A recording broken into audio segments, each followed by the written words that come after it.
నా కృపానికి చాలును, నా శక్తి నీకిచ్చదన్. నా కృపానికి చాలును, నా శక్తి నీకిచ్చదన్. గ్రేస్ గ్రేస్ కృపా కృపా, గ్రేస్ గ్రేస్ కృపా కృపా, గ్రేస్ గ్రేస్ కృపా కృపా, గ్రేస్ గ్రేస్ కృపా కృపా. నా కృపానికి చాలును, నా శక్తి నీకిచ్చదన్. నా కృపానికి చాలును, నా శక్తి నీకిచ్చదన్. ఈ దినము మీకు వచ్చుచున్న మాట ఏమిటి అంటే, యెహోషువ గ్రంథం 1వ అధ్యాయం 7వ వచనము 8వ వచనము మీకు ప్రాఫెసీగా తీసుకోవాలి. ప్రాఫెసీ అంటే ఈ దినము దైవ వాక్కుగా మీరు తీసుకోవాలి. యెహోషువ గ్రంథం 1వ అధ్యాయం 7, 8. అయితే నీవు నిబ్బరము కలిగి జాగ్రత్త పడి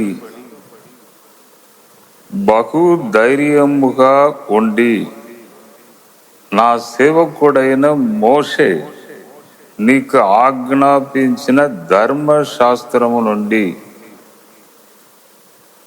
చొప్పున చెయ్యవలెను. నీవు నడుచు ప్రతి మార్గమున చక్కగా ప్రవర్తించునట్లు నీవు దాని నుండి కుడికి గాని ఎడమకు గాని తొలగకూడదు. ఈ ధర్మశాస్త్ర గ్రంథమును బోధింపక తప్పిపోకూడదు. దానిలో వ్రాయబడిన మాటలన్నిటినీ ప్రకారము చేయుటకు నీవు జాగ్రత్త పడినట్లు దివారాత్రము దాన్ని ధ్యానించిన ఎడల నీ మార్గమును వర్ధిల్ల చేసుకొని చక్కగా ప్రవర్తించదవు. అంటే ముఖ్యముగా ఇక్కడ ఏం చెప్పబడి ఉన్నదంటే, ధర్మశాస్త్రం అంటే బైబుల్ గ్రంథం. బైబుల్ గ్రంథం అంటే చూడండి, మనము బ్రతుకు కాలము 50, 60, 70, లేదా బాగా బలం ఉండే మంచి ఆరోగ్యం ఉండే 100 కూడా బ్రతుకుచున్నారు. కానీ ఎక్కువ 60, 70. చాలా మంది చిన్న ఏజ్లోనే చనిపోతున్నారు. నేను రోజు ఫ్యాక్టరీకి వచ్చినప్పుడు రోడ్డు మీద క్రొత్త ఫోటో అంటే ఈ వ్యక్తి పలానా వ్యక్తి చనిపోయాడు, ఈ వ్యక్తి చనిపోయాడని ఆ ఫోటో పెడతారు. రోజు వచ్చినప్పుడు చూస్తాను, ఈ రోజు కూడా ఒక వ్యక్తి ట్రైన్ క్రింద పడి చనిపోయాడంట. చిన్న ఏజ్, చిన్న పిల్లలు ఉన్నారంట. ఇప్పుడు తక్కువ వయసులోనే చనిపోతున్నారు. 20, 30, 40లోనే చనిపోతున్నారు. చాలా మంది త్రాగి ఆ పేకులు, లివర్ అన్ని చెడిపోయి ముందే చనిపోతున్నారు. అంటే మన ఆయుష్ ఎంత, మన జ్ఞానం ఎంత, మన తెలివి ఎంత. బైబుల్ గ్రంథం చూడండి, లోకము పుట్టినప్పుడు మొదలుకొని భూమి ఆకాశములను దేవుడు చేశాను. అక్కడి నుండి మళ్ళీ ప్రభు ఈ లోకానికి తిరిగి వచ్చును. అన్యాయం చేయవాడు అన్యాయము చేయని, ఆ అబద్ధం మాట్లాడేవాడు మాట్లాడని, దొంగతనం చేసేవాడు చేయని, ఇదిగో త్వరగా వచ్చుచున్నానని లాస్ట్ అధ్యాయంలో అక్కడ ఉన్నది. అంటే ఆరంభం నుండి ముగింపు వరకు నేనే ఆల్ఫా, నేనే ఒమేగా. అంటే అప్పటి వరకు ఇది ఎలా రాయబడినది?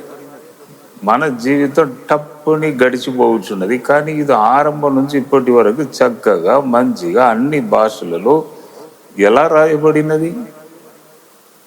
దైవ కార్యమా కాదా? దైవ కార్యం. మన తండ్రి పేరు తెలుసు, తాత పేరు తెలుసు, తర్వాత తెలియదు, చెప్తున్నాను. కానీ ఆరంభం నుండి ఇప్పటి వరకు చక్కగా దానిలో రాయబడి ఉన్నదంటే దైవ కార్యం. దేవుడు కరెక్ట్గా మనుషులను లేపి సిద్ధపరిచి ఏదో కూడా పోకుండా ఈ చరిత్ర మొత్తం కరెక్ట్గా దేవుడే ఏం చేశాడు? భద్రపరిచి చేసుకొని వచ్చాడు.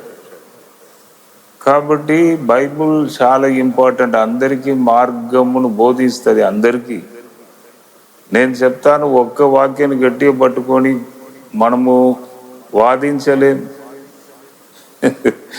దానికి ఆపోజిట్గా ఇంకొక ప్లేస్లో ఉంటుంది. కాబట్టి అందరికీ అది మార్గమును చూపిస్తుంది బైబుల్. ఆ వాక్యం చదివినప్పుడే దేవుని ఒక శక్తిని గ్రహించవచ్చు. ఇప్పుడు దావీదు ఆయన రాసిన వాక్యములు, కీర్తన గ్రంథములు చదువుతూనే ఒక ఉత్సాహం వస్తుంది, బలం వస్తుంది. కొందరు ఆ బైబిల్ మీద కూడా ఏదేదో మాట్లాడడం, కొద్దిగా వర్స్ట్గా చెప్పడం, నిజముగా అది బాధ కలుగుతుంది. అవును, అట్లా మాట్లాడవద్దు ఎప్పుడు కూడా.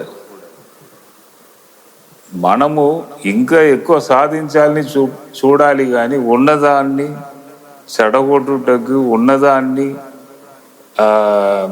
ఏదో ఒకటి చెప్పి నీ చెప్పంగానే ఇంకా అయిపోతుందా? అది పనికిరాని బైబుల్ అని ఒక మాట చెప్తే అయిపోతుందా? నీవు చెప్తే నోట్లో ఒక నిమిషమే, ఒక సెకండ్లో చెప్పేశావు. అది ఎక్కడి నుంచి, ఎప్పటి నుంచి, ఎలా రాయబడి ఉన్నది? ఏదైనా మన పితరులు చేస్తే దానికంటే నేను ఇంకా ఎక్కువ చేయాలని ఆశపడాలి. చేసిన దానిని ఎప్పుడు కూడా అది ఇదని చెప్పి చెడగొట్టవద్దు. అవును, కాబట్టి ఇక్కడ ఏం చెప్తున్నాడు దేవుడు? మోషే నీకు ఆజ్ఞాపించాడు. మోషేకి నేను ఆజ్ఞాపించాను. సీనాయి పర్వతం మీద నా సన్నిధిలో కూర్చొని అన్ని విన్నాడు. ఇప్పుడు అంబేద్కర్ ఆయన ఈ చట్టము ఇవన్నీ రాశారని చెప్తున్నాడు. నాకు తెలియదు, మనకు పరిచయం లేదు, కానీ ఆ చరిత్రలో చెప్తూ ఉంటారు. కాబట్టి ఆయనకు పెద్ద విగ్రహం ఒకటి విజయవాడలో కూడా నేను మొన్న పోయేటప్పుడు చూశాను. ప్రతి చోట కూడా అంబేద్కర్ అంబేద్కర్ అంటే ఇప్పటి వరకు ప్రజలు చాలా గౌరవం ఇస్తారు.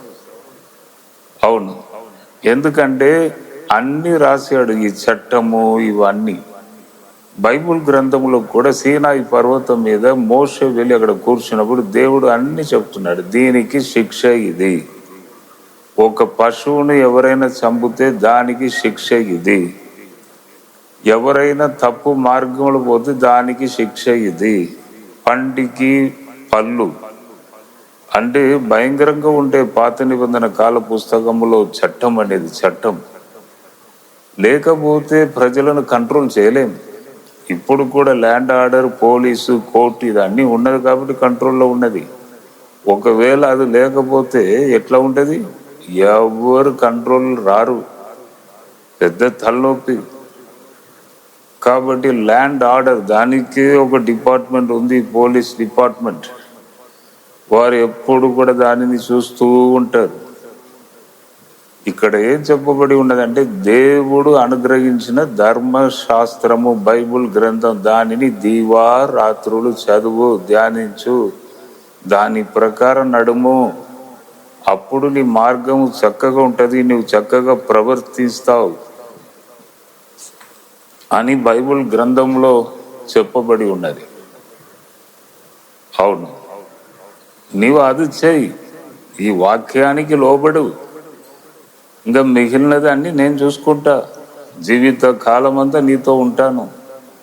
నీవు ఎక్కడికి వెళ్ళిన భయపడకు, దిగులు చెందకు, నిబ్బరము కలిగి ఉండు, నా వాక్య ప్రకారం నడు, బోధించు, దానిని గైకొనుము అని దేవుడు అంటున్నాడు. మనము కూడా రోజు వాక్యం వింటున్నాం కదా, ఆ వాక్య ప్రకారం మనం నడవాలి.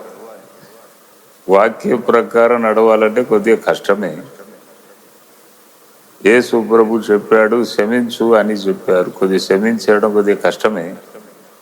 అంటే ప్రజలలో సహజం, ప్రజల జీవితమును మనం రోజు వాచ్ చేస్తున్నాం. ఇక్కడే ఉన్నాం, భూమిలోనే ఉన్నాం. కొందరు క్షమిస్తారు, కొందరు క్షమించుటకు ఇష్టపడారు. అవును. కాబట్టి ఎవరైనా బలవంతంగా అడిగితే ఇచ్చేసి అంటాడు దేవుడు. ఈ భూమి మీద ఏది నీకు వద్దయ్యా, పరలోకంలో చేర్చిపెట్టు అంటున్నాడు. అంటే బైబుల్ ప్రకారము మనం నడవాలంటే కొద్దిగా కష్టమే, కానీ నడిచే వారికి తప్పకుండా ప్రత్యేకమైన జీవితం ఉంటుంది, ప్రత్యేకమైన బ్లెస్సింగ్ ఉంటుందండి.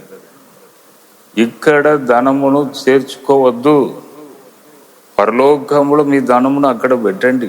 అక్కడ దొంగలు ఉండరు, ట్యాక్స్ ఉండదు, ఆఫీసర్స్ వచ్చి దొంగల్ని పట్టుకున్నట్టు డబక్కని వచ్చి పట్టుకోరు మిమ్మల్ని. అక్కడ ఏముండదు. అక్కడ మీరు పెట్టిన మీ సొమ్ము అక్కడ జాగ్రత్తగా ఉంటుందని చెప్పారు. అంటే ఎందుకు చెప్తున్నానంటే మనము వాక్య ప్రకారం నడవడం అది గొప్ప బ్లెస్సింగ్ అండి. కాబట్టి ఈ దినము ఈ వాక్యమును మీరు తీసుకోండి, వాక్య ప్రకారం నడవండి, గొప్ప బ్లెస్సింగ్ను పొందండి. రోజు వాక్యాన్ని వింటున్నారు కదా, రోజు వచ్చుచున్నది, వినండి, గైకొనండి, ముందుకు వెళ్ళండి. ప్రభు తప్పకుండా మిమ్మల్ని దీవిస్తాడు. స్పెషల్ బ్లెస్సింగ్ ఉన్నది. యెహోషువకు ధైర్యం చెప్తున్నాడు. కాబట్టి దేవుడు మీకు తోడుగా ఉంటాడు, మిమ్మల్ని కూడా ముందుకు నడిపిస్తాడు. నేను మీ కొరకు ప్రార్థన చేస్తాను. ప్రభువా, ఒక్కసారి వాక్యమును వినిన ప్రతి ఒక్కరిని మీరు ముట్టండి తండ్రి, దీవించండి. వాక్యమును వింటున్నారు, గైకొండుచున్నారు, వారికి ఏదేది అవసరమో దయచేయండి, అవసరతలను తీర్చండి, కొరతలను తీర్చండి. మీ హస్తమును వారి మీద ఉంచండి. ఇప్పుడే బ్లెస్ చేయండి తండ్రి. శక్తి ప్రవహించును గాక. దయ్యాలు, అపవాది క్రియలు యేసు నామంలో శరీరాన్ని విడిచి, కుటుంబాన్ని విడిచి వెళ్ళిపోవును గాక. ప్రభువా, విజయం దయచేయండి, నెమ్మది దయచేయండి, సమాధానం దయచేయండి. ఘనత మహిమ నీకే మేము చెల్లిస్తున్నాం.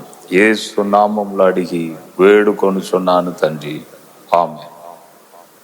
జడ్సన్ అబ్రహాం యూట్యూబ్ ఛానల్ని సబ్స్క్రైబ్ చేసుకోండి. తర్వాత ఫ్రెండ్స్, తెలిసిన వారందరికీ చెప్పండి సబ్స్క్రైబ్ చేసుకోమని. తప్పకుండా ప్రభు మిమ్మల్ని దీవిస్తాడు. God bless you, God bless you, God bless you.